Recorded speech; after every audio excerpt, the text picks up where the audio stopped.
it brings me to this thought process that I also shared with my partner Jeremy at the cigar lounge today. And that is that I'm done with the mediocrity. Not just in my own personal life that I'm living, but in what I expect from people and what I expect from businesses and just people's approach to life. I'm sick of mediocrity.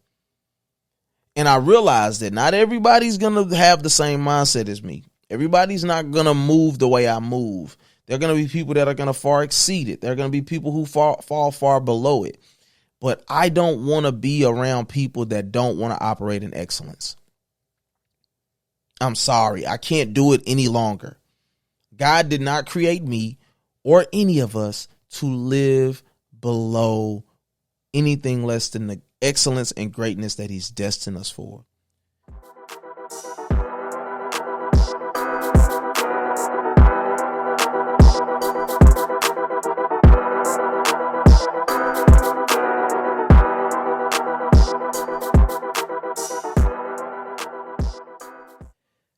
Top of the morning, the afternoon, and the evening to you, whomever you may be, wherever you may be watching, looking, or listening. It's your boy AntMoe coming live and direct from the studio of the Mind of a Man podcast. And welcome to another episode of the Mind of a Man podcast, where we give you a holistic peek inside of the mind of a kingdom man. The approach is three-tiered: mind, body, and soul. Man, the end result is we want to build a community of men who are whole, healthy, and healed. Period. Simple. Point blank. You know what I'm talking about, kinfolk? And so, man, I've been looking at some of the old podcasts, and not old, but old. You know what I'm saying? And I wanted to make sure, number one, that my energy was right. And I wanted to play around with the setup. You know what I'm saying? Like, quite honestly, I got tired of the blue wall. That blue wall wasn't popping the way it was supposed to be popping. It wasn't giving. You understand? And so, man, nothing's changed as far as the approach to the pod, but definitely want to make sure that we were, and I say I want to make sure that I am constantly retooling and trying to give you the best product and content possible. So with that being said, man, a lot of the time I have a lot of topics that are already in the vault, ready to go. But I want to start off by telling you a little bit about my day, about my approach, right? Stick with me. You know what I'm saying? If you're a first-time listener, we get there. I promise you. We always get there. But I want to make sure that, I kind of give you a peek inside of my mind a little bit, how I got here and why I'm here. You understand? And so, this is an off day from the job. Thank God. And so recently, some of the things that I've been doing have kind of taken me off of my normal schedule, right? And so one of those things is I was getting up. Well, not one of the things that was getting me off schedule, but one of the things that I had been doing was getting up at 4 o'clock, between 4 and 4:45, and getting in the Word or praying, listening to the Word, listening to worship music on my way to the gym. So get up, do that, get ready for the gym, and then be there by 6. Well, my wife started a new, not a new job, but a new position in her job. And so it was required of me to now get the girls, my 3 and 2-year-old, get them up, get them ready for school, get them dropped off, and get to work on time. Now, my day job, before I put on the cape at night and become a podcaster, is working at the post office. You know what I'm saying? And I started a new location, which gave me a later start time, which works in my favor. But it kind of messes up my routine of getting up, getting there. It's just like getting them ready by a decent time and still being able to get the day going wasn't translating the same, right? And so it brought me to a couple of thoughts. And I wanted to start by reading what those thoughts were. You know what I'm saying? Because I think that a lot of the times we don't realize that it's hard to do the tough work or the discipline work, the consistency work, the stuff that people normally look over in life that is important. It's hard to do the important work. Let me say it that way. And the important work is the difference between good and great. It's the difference between success and failure. The approach to many things is the difference. It's the key. And so, man, look, let me just read it. So this was a thought that I put on Instagram one day. And I said, the menial things have to become second nature. Where you allow slack, you will, hold on now. You know, I got this freaky setup in here. Okay, so let me start over. The menial things have to become second nature. Where you allow slack, you will create strongholds of leisure and laziness. One more time. The menial things have to become second nature. Where you allow slack, you will create strongholds of leisure and laziness. And so one of the things that I've realized about myself, and what is kind of also been corrected during my counseling session, was I don't believe I'm disciplined. I don't believe that I'm as consistent as I should be. I don't believe that I am as hard a worker as I would like to think I am. Now, a lot of that has, sometimes can be wrapped up in culture. It can be wrapped up in the normal, what you see on Instagram, somebody who say, don't sleep, just work, all those types of mindsets. We never realize how much culture is ingrained inside of us and how it makes us believe things about ourselves and have these internal conflicts and conversations that may not even be true. Not to even mention the things that we've dealt with growing up, the things that we've endured being kids. What did we witness growing up? Did we have people who worked hard? Did we have people who were lazy around us? Like, all of those things create the structure by which we live by and become adults and make the decisions that we make. You know what I'm saying? And so it just made me realize that just because my schedule gets changed around, it doesn't mean that I'm not disciplined or that I'm lazy or that I'm spending too much leisure time. It just means that it's going to take a little extra effort to get to the gym after work. It's going to take a little extra time to get into personal development if my schedule has been shifted around. It's actually very hard for me to get up and get on my knees in the morning and pray, to open that word up. Especially if I didn't get a lot of sleep.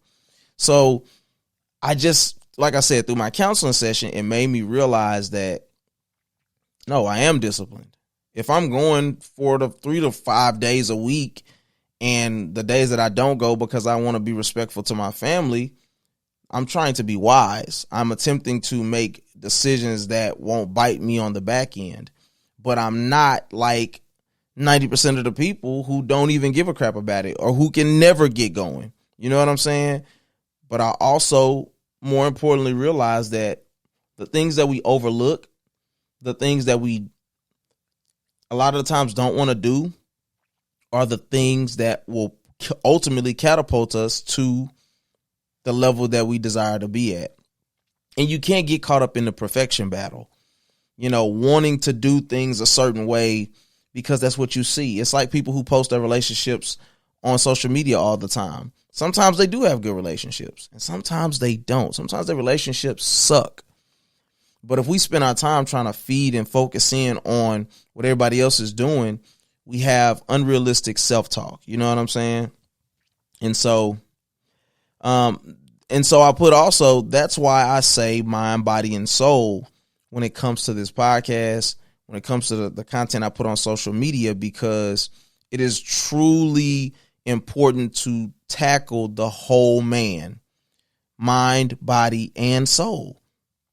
You need to be healthy in all areas. I met one of my buddies at the cigar lounge today, and we were talking about that. It's, so many times we get caught up in one sector of life. Oh, I got to make sure the money right. And it's like, bro, but you're unhealthy. You're working so much that you literally, we already all dying slow. You're speeding it up even more, buddy, just to get a bag that you won't be around to enjoy. Or, oh, I got to make sure my body look right.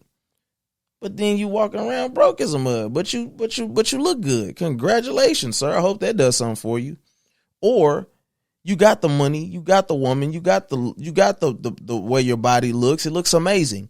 But your spirit is broken. Your spirit is dead. That's why people jump off of buildings and they have 20 million in their bank account, because they're not whole.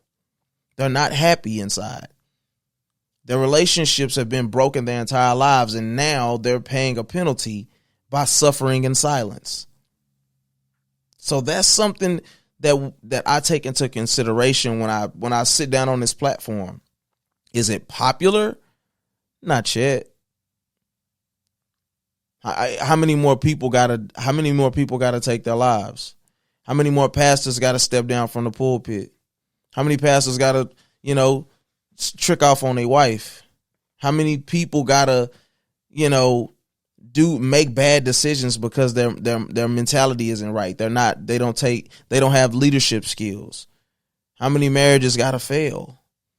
That's the questions that we gotta keep asking ourselves and our people, our surrounding demographic of people and platforms. We got to ask that by and large. What is it going to take before we start saying, okay, this area of life does matter? Because only focusing on the one thing that gives you joy ain't going to work. We got to focus on the menial, the things that we deem as unnecessary, the things that we don't like. We have to focus on them. And when we do that, slowly we'll start making the necessary steps and changes to being the men who are whole, healthy, and healed, who can be public successes and private successes. We take one or the other. Shout out to Darius Daniels in the Lion's Den. He talks about that. I don't want to be a public success and a private failure. My household is in shambles. My finances are terrible. I don't want to be that person. And which brings me to this thought about this whole mediocre thing too. I'm saying that out loud so I can remember it. And so let me finish the thought. That's why I said mind, body, and soul, because it's truly a holistic approach. And how you do one thing is how you do all things. So we can't want to go hard, fellas, when it's just about having sex with your wife, but then you don't want to take the time to have a conversation with her before or after. We can't want to go get to the bag, but then, you know what I'm saying, don't want to take the time to go, take your kids for ice cream or pizza or take them to the park. You got to keep that same energy in every facet of life. I've said it once, I'll say it again. This is self-improvement. We all are the same on a certain level. We all have the same basic needs and desires when it comes down to it. Whether that's food, clothing, shelter, acceptance, love. Y'all know Maslow, you know what I'm saying? I'm a little smart or whatever. And so it made me also think about a conversation that I had with Kelly. That's one of my partners, you know what I'm saying? And I've had not a love-hate relationship, but I've had a love-hate relationship with the post office. I'll say it that way. It provides my bills, but it doesn't fulfill me, right? And not to make an excuse, but it became increasingly hard to go work 10 to 12 hours and then go to the gym afterwards. And it wasn't realistic to go in before at that point. And so I've been at the post office for like almost 5 years, I think. And one of the things that went by the wayside once it got hard and heavy was the gym. And so I basically got to a point where I realized I couldn't be me. I couldn't have the sauce that I needed to have unless I was in the gym. I had to make sure that working out was a part of my normal routine. And so like 2 months ago, however long it's been, I got back in there. And a week into it, while we were working out, one of my other homies had inboxed Kelly like, man, I see Ant back in the gym. You know what I'm saying? I see you back at this gym specifically. And Kelly made a comment like, oh, and he going through his season. You know what I'm saying? He back for this season. And I'm like, I said, no, nigga, like there is no season. I'm here. I'm locked in. Like I'm not falling off again. I don't care what jumps in my way. I'm staying in the gym. This is a normal part of my regimen and routine. And he said, oh, yeah, okay, I'll hold you to it. And I'm like, bet, say less. And what I told him was, successful people, what I realize is that successful people don't live in seasons.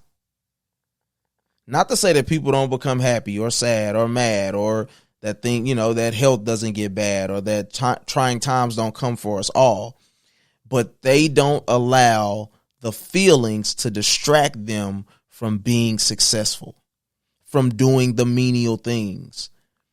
And I've had to realize that I have by and large struggled with being disciplined or consistent because I've allowed my home life to affect what I do or how I move. I've allowed my home life to affect if I come and record on a regular basis. I've allowed my home life to affect if I get up and do certain things. And that is still an excuse in itself. I've realized I can't live in these seasons because seasons change, but what you decide to do in those seasons is going to determine the outlook of your life. So it's up to you to decide if that's what it is that you're actually going to do. Are you going to continue to make excuses for what you do or don't do? Or are you going to rise above all of that stuff? Not to sound corny or quirky or whatever, but some of that stuff really does apply. What are you going to do?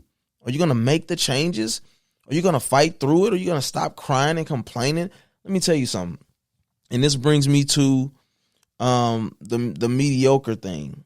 And you know what? Let me finish this last thing that I wrote down. I can get rid of this paper and just talk. But it says, I won't become successful without creating and cultivating a structured, consistent, and disciplined environment. I mean, it's pretty simply put. I have to do the things that don't feel good to me so that I can yield a result that does. I live out of my planner. I sit down at the beginning of the week, or the end or beginning of the week, so a Saturday or a Sunday, and I write out my entire week. What the schedule looks like for my wife on her job. What I need to do. Do I need to drop the girls off? What's my off day? Is it a payday? Do I need to record for First String Podcast? Shout out to First String and shout out to Pick. Let me take a second to say this. For those of you who don't know, shout out to First String Podcast. Like I said, shout out to Sid, shout out to Lady A, shout out to Pick. Those are all my co-hosts. We have a sports related podcast that is on all different platforms. But I want to take a few seconds to just say how much I appreciate Toothpick and the love that he shows me. He's not just a man that talks. He sits and actually listens to or watches this podcast and never ceases to give me pub on his podcast. And it's ours, but it's his baby. And we're talking to people who are showing him love, and he's saying, hey, what Ant's doing, he's on to something with this podcast. He's doing something, it's dope. And I'm like, bro, thank you, but this ain't about me right now. Travis is talking about First String. He just did this tonight after we were recording. And I say thank you, brother, for the love and support that you show, the man that you are, and for even seeing something in me to want me to be a part of your platform. You're greatly appreciated. But yeah, I have to do the tough work. You see what I'm saying? So First String, am I getting my hair cut? Like all of those things, I literally am as detailed when are bills coming out? When is money coming in? Like I'm putting all this in my calendar on a weekly basis, right? And so it brings me to this thought process that I also shared with my partner Jeremy at the cigar lounge today. And that is that I'm done with the mediocrity. Not just in my own personal life that I'm living, but in what I expect from people and what I expect from businesses and just people's approach to life. I'm sick of mediocrity. And I realize that not everybody's going to have the same mindset as me. Everybody's not going to move the way I move. There are going to be people that are going to far exceed it. There are going to be people who fall far below it. But I don't want to be around people that don't want to operate in excellence. I'm sorry. I can't do it any longer. God did not create me or any of us to live below anything less than the excellence and greatness that he's destined us for. But people run away from the work. They run away from the work in marriage. They run away from the work in building themselves personally, in personal development, on their jobs, in their families. People don't want to do the work. People make excuses for their excuses. And so the situation that I dealt with that made me kind of realize it, I was already on that, but a situation that I dealt with is what really brought it to light and materialized it for me. So in the process of that first month of me going back to the gym, I would stop at Whataburger before I would head to work to get 3 cracked eggs and 2 beef patties, 2 small beef patties, right? Sometimes I do French fries or whatever, right? And I'm not advising anybody to do what I do. It was real eggs, and as far as I know, real beef. But listen, I like French fries. Call it what you want. I don't care. But what I started noticing is that, and we all know this about Whataburger, for anybody from the South, you know this, they're going to mess up your order. The food going to be good, but they're going to mess up your order.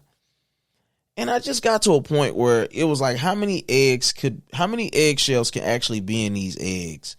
How many times can you actually mess up this order? How many times can you give me fake eggs when I clearly know the difference between these colored looking eggs that clearly are white and yellow, because that's what eggs look like when they have yolk and stuff in them, and the stuff that you're pouring out of the carton where these eggs are a blob and they're wet. It's like stupidity, and it's not consistency, and it's excuses, and it's approach to life that I just don't care to partake in anymore. I literally tagged Whataburger on Instagram and said, I'm done with you. I won't drive in to get the food myself, but if somebody's going, I'll still get it.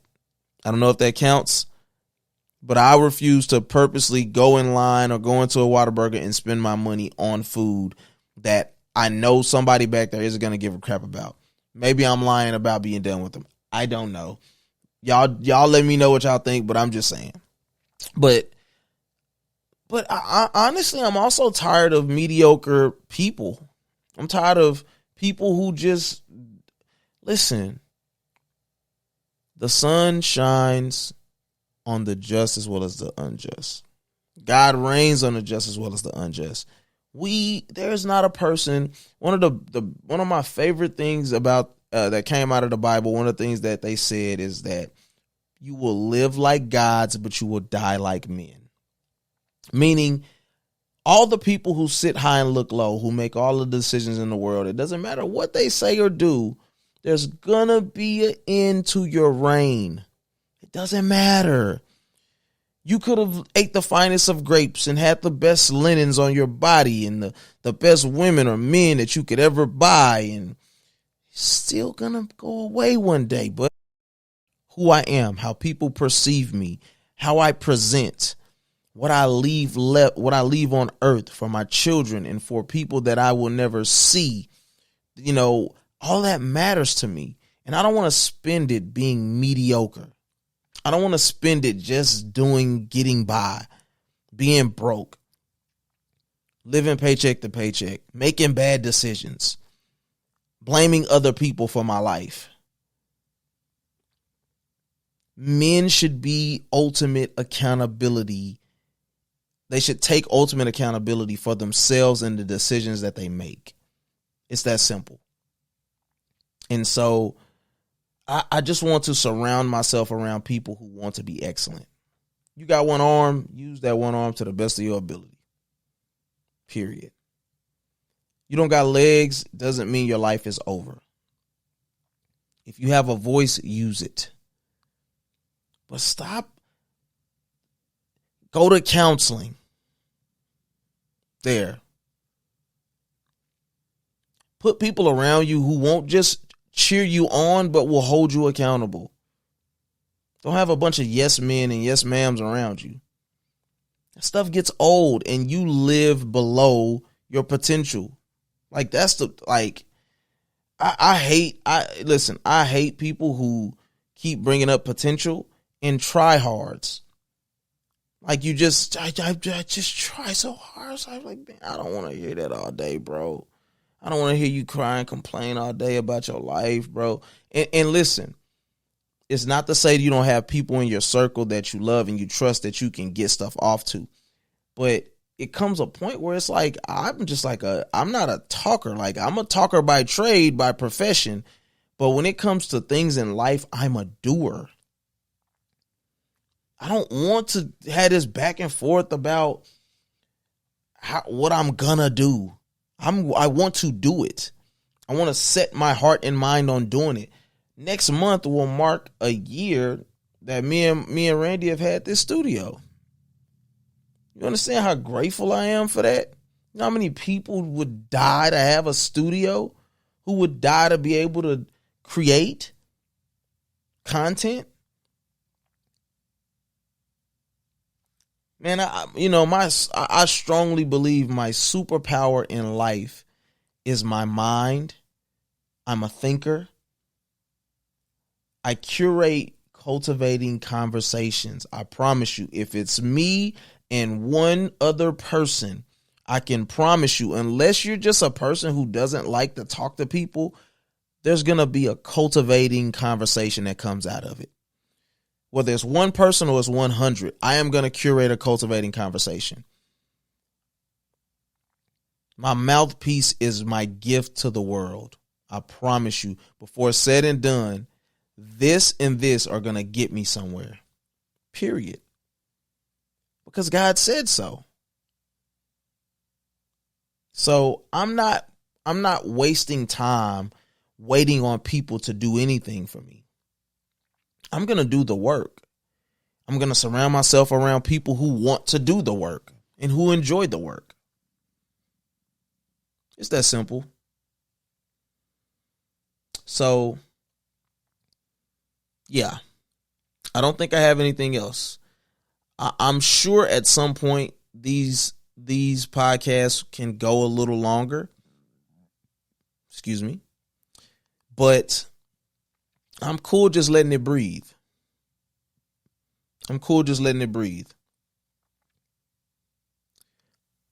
I appreciate anybody who's listening, who's watching, who is sharing or commenting, who's leaving a review. I encourage you. Thank you. If you've made it this far, please give me a comment on YouTube.